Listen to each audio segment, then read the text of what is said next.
Raila Odinga today held meetings with the governors from Mount Kenya region.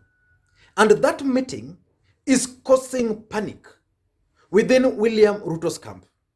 So today I want us to look at that meeting and why William Ruto and his allies should be worried, because Raila Odinga did not meet the governors alone. The governors were accompanied by the leaders of the Mount Kenya Foundation.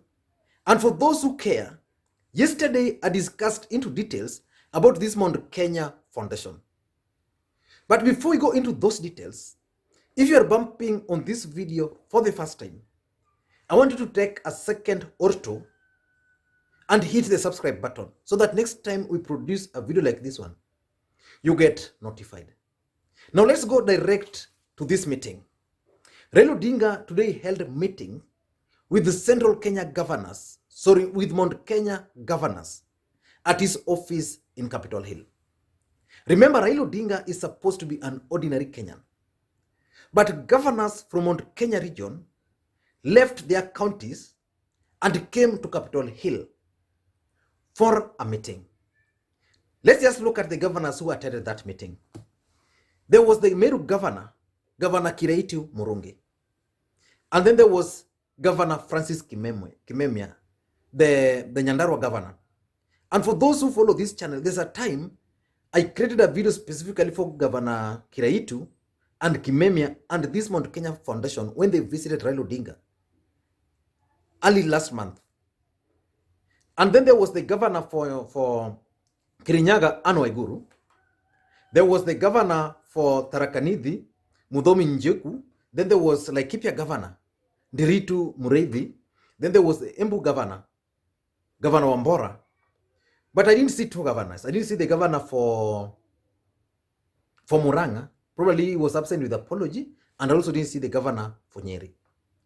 But the fact that all these governors took their time and went to Capitol Hill means there is a reason for that meeting. And I was reading the post which Kiraitu Murungi made after this meeting, because from all indications, he was actually the team leader. And he's saying, today, we the Central Region Economic Bloc leaders met with former Prime Minister Raila Odinga at his Capitol Hill offices, where we discussed about the forthcoming BBI mega rally to be held at Kinoru Stadium in our county this Saturday. The rally is going to bring together 11 counties from the Mount Kenya region, where we expect over 30,000 people. It will be a celebration of our diverse cultures as BBI propagates for unity and inclusivity. So this meeting was held to discuss the upcoming BBI meeting in Meru. And that meeting in Meru, I'm told the deputy president is likely to attend. And they made it very clear that the deputy president will attend it, but the chief guest will remain Raila Odinga. But why should the allies of the deputy president, together with the deputy president, be worried about this particular meeting? I have the following reasons. Reason number one is that Uhuru Kenyatta is actually sending a coded message to Central Kenya region that is fully behind the Building Bridges Initiative campaigns. He fully supports it. The mere fact that the Mount Kenya Foundation leaders were all here, the mere fact that the governors from Central Kenya and Mount Kenya region in general were here, confirms that the president is here. And the mere fact that he asked these guys, I believe it's President Uhuru Kenyatta who convened this meeting. The mere fact that he asked these guys to go and meet at Capitol Hill office is telling there was a message he was sending out there that this BBI, I am in it. And if I'm not in it, then my elder brother is taking charge. And that's why he sent them to Capitol Hill office. I want you to listen to Kiraitu Murungi making very interesting comment on this. We intend to be a bit different. Hatutaki sarakazi huko. We want a very decent, well-organized rally, where the main focus will be the memoranda which will be coming from our region. So we don't want people to bring in their side shows to our meeting. We have heard those who are saying BBI is a waste of time. So if it's a waste of time, don't come to waste time in Kenyatta. If you think BBI is a waste of time, please stay at home, keep away, and don't come to Kenyatta Stadium. But everybody else is welcome. We are welcoming readers from all over Kenya to come and be with us, and be a part of the BBI family. And we are also inviting you as the media, to come and be with us that day. His Excellency, former Prime Minister, Dr. Raila Odinga is going to be our chief guest. We have had a long consultation here with him. The second reason why the Deputy President should be worried is this simple question. Is Raila Odinga the preferred presidential candidate for Mount Kenya region? Is he being endorsed by this kind of visits? Who knew that by this time, Francis Kimemia, Kireti Murungi, Anne Waiguru, and other governors would spare their time to go and meet with Raila Odinga? Is Raila Odinga the preferred presidential candidate? And is Raila Odinga being endorsed by Mount Kenya Foundation? That's one question that the allies of the deputy president must answer. Because from all indications and from what I've observed over time now, President Uhuru Kenyatta will not contest for the presidency. But the Building Bridges initiative is likely to create space for him. Those are the realities. But as much as the BBI is going to create space for him, the thinking within those guys is that he can only operate freely under Raila Odinga because of Raila's age. And the moment you see the Mount Kenya Foundation guys, people like Peter Munga, fully behind this BBI initiative, then you must know that there's something they are planning. So that's number two. Number three, why the deputy president must be worried is specifically the role of the Mount Kenya Foundation in all this meeting. Because if this is a Building Bridges initiative meeting, what is the role? What role is Mount Kenya Foundation playing? We know Mount Kenya Foundation plays a big role when it comes to the politics of Central Kenya and when it comes to the economy of Central Kenya. This is a group of people who can decide to raise even 1 billion within 1 hour. And this is the team which funded President Uhuru Kenyatta's campaign in the first term. So are they planning to fund Raila Odinga?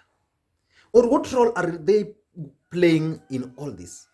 When it comes to the economy, we know in Central Kenya, business is the main economy. Are they trying to protect their economic interest? And is it that they are planning this with Raila Odinga? I've never seen these guys meeting with the Deputy President William Samoei Ruto. Even yesterday they were supposed to have another meeting. I've not followed up to understand whether that meeting really took place.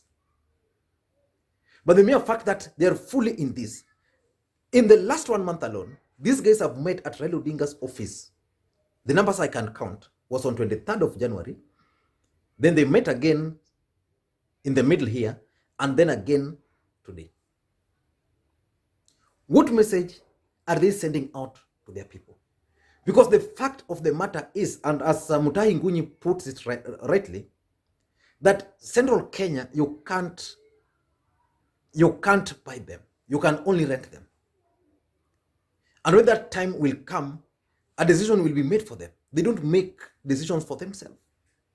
As a community, as Central Kenya, the people who make decisions, political decisions for them, is this Mount Kenya Foundation. The people who will determine who becomes the governor, who will become the MPs in that region, because they have the resources, the experience, and even the right networks to make those choices. So the deputy president must be very worried, especially in the role which Mount Kenya Foundation is playing. Number 4, something also tells me that Raila Odinga is being introduced to the people of Central Kenya. And if you listen to Kiraitu Murungi, he was very clear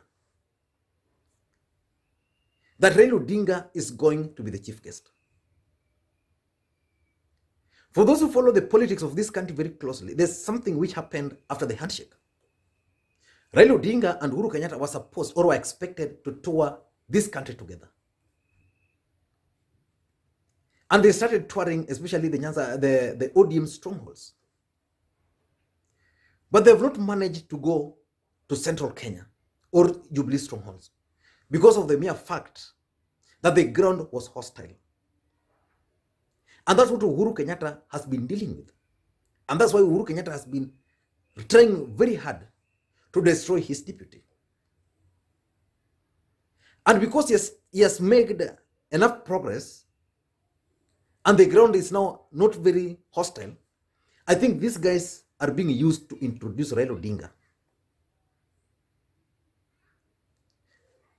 to President Uhuru Kenyatta's strongholds. We know Uhuru Kenyatta is the president of the Republic of Kenya. He can't make public appearances in these campaigns. That's why he has left the task of steering this BBI vehicle to his brother Raila Odinga. But by monitoring what's happening in Central Kenya, I'm sure that these guys are introducing Raila Odinga to the people of Central Kenya. Whether they're going to accept him or whether they're not going to, whether they're going to accept him or whether they're going to reject him, is something we will leave to time to tell us. But as at now, I can only conclude that these guys are introducing Raila Odinga to the people of Central Kenya. And lastly, I'm also looking at it from the BBI perspective. Building Bridges Initiative is a brainchild of President Uhuru Kenyatta. And Uhuru Kenyatta has made it very clear that he's going to take responsibility for anything which will happen to BBI. But despite the president making it very clear like that, the allies of the deputy president, including Moses Kuria and the rest, have always maintained that the rallies which are happening are basically the ODM rallies, not the BBI rallies. And the mere fact that all these governors were brought together to meet with Raila Odinga and issued a statement in the presence of Raila Odinga, and all these governors, none of them belongs to the ODM. So basically, they are debunking the notion or the narrative that BBI is about ODM party. So in my view, the deputy president should be worried because of those 5 results. I don't know what you think. And one thing we'll ensure we follow very closely is how this event is going to happen in Central Kenya. Because Kiraitu Murungi explained something also. Just listen to him. Key highlights. I would like to say that BBI is the journey to a new Kenya. We want a new, united, and prosperous Kenya. And the BBI is building bridges to that new Kenya. And we of the Central Kenya region don't want to be left behind. We want to be part of that new Kenya. So the meeting at the Meru Stadium on Saturday is going to be one of the largest BBI rallies seen in this country. We have been in Nairobi with my fellow governors, members of parliament, planning that rally, and we are sure we are going to deliver one of the biggest rallies of BBI rallies in the scene in the country so far. So the deputy president must be worried. I don't know how he's going to counter this. And probably that's why the likes of Moses Kuria were very clear that in Meru they want to bring the deputy president to attend that event. And I know and understand very clearly the strategy of the deputy president. And I remember opining on this platform when the BBI started their initial campaigns after the Mombasa event, I stated clearly that the reason they were doing that was probably because they were still monitoring how Kenyans were going to receive it. And that's why it started with the Kisii, then Kakamega, then Mombasa. And they realized Kenyans had started receiving it well. And that's why now they're venturing into Jubilee stronghold. But William Ruto is keen also on protecting the territory, the Jubilee territory. So it's likely to ensure that he will be present in those events. Because these events are providing a platform for Raila Odinga. Let's say, for example, in Meru tomorrow, on Saturday, if it will happen, and the deputy president will not be present, Raila Odinga will get all the limelight because he will come as the last person. But I know a lot of people are going to be mobilized to cause havoc, to create chaos, and to cause confusion during that event. We are going to see whether the system will allow that to happen. I don't know what you think, but from my end, that's my take. And just like I said, if you're bumping on this video for the first time, I want you to just take a second or two and hit the subscribe button so that next time we produce a video like this one, you get notified. And to the subscribers, I want to continue thank you guys for your continued support. Because without that support, this channel would not be where it is today. And just like I keep on asking for, the only thing I keep on asking from you guys is one, help me create interactions on this channel. You can only do that by either giving the video a thumbs up or thumbs down. But the best one is to hit the subscribe button. To drop your comment. So that from those comments, I'll be able to understand what you guys like and what you don't like, so that it can help us improve this channel. Thank you guys, and please may you have a good day. Bye bye.